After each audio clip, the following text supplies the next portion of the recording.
What's getting in the way of you achieving what you want? A lot of times it comes down to motivation for a lot of people.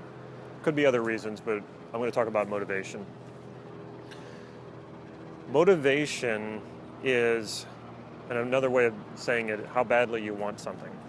And how badly you want something has a lot to do with how willing you are to be uncomfortable, to change things. Richard Bandler, I heard a story once that Richard Bandler spoke with the famous therapist Virginia Satir, who was one of the models for NLP.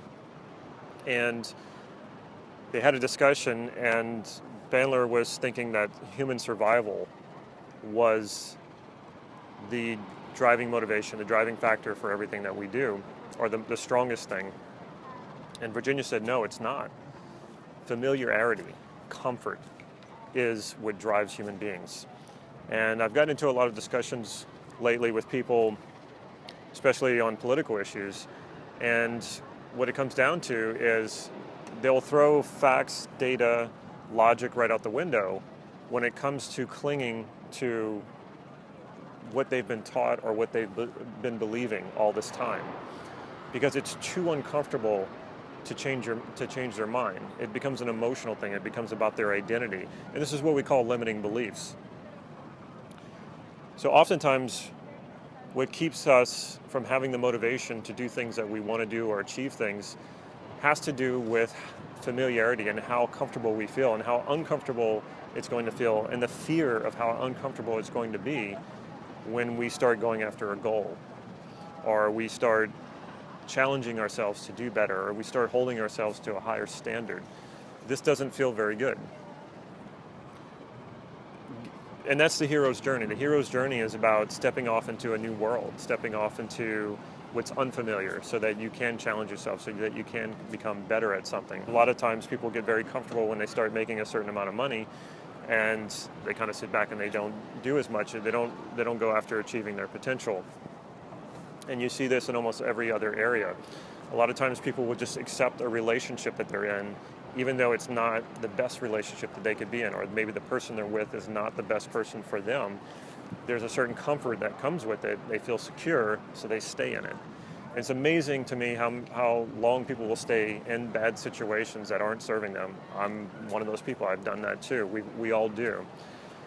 And the other areas in your life, which your health, a lot of times people they won't exercise and they won't eat better food. It's hard to really tell somebody that they need to change their eating habits because there's so much comfort built into the foods that they eat. In fact, a lot of times doctors don't even mention it when somebody comes in for obese-related health problems. They don't even talk about diet. It's such a touchy issue. They'll just rather give the person medicine that has side effects. It'll help them, but it also has side effects, rather than tell them, you got to change your diet and here's what you need to do.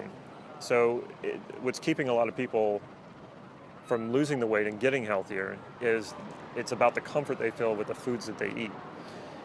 And establishing new habits is tough. And when you do that, though, you can create new comfortable habits that are much healthier for you. Make discomfort your friend. In fact, where you want to get to is when you feel like you're getting too comfortable, that's a red flag for you. That an alarm goes off and says, okay, it's time to challenge myself more. I know I can do more. I have the potential. And it's best to do this with things that you enjoy. Challenge yourself in the things that you want, and not just the things that you want to acquire. It's the things that you enjoy doing. I enjoy talking about NLP. So I've challenged myself to write about it, do videos about it.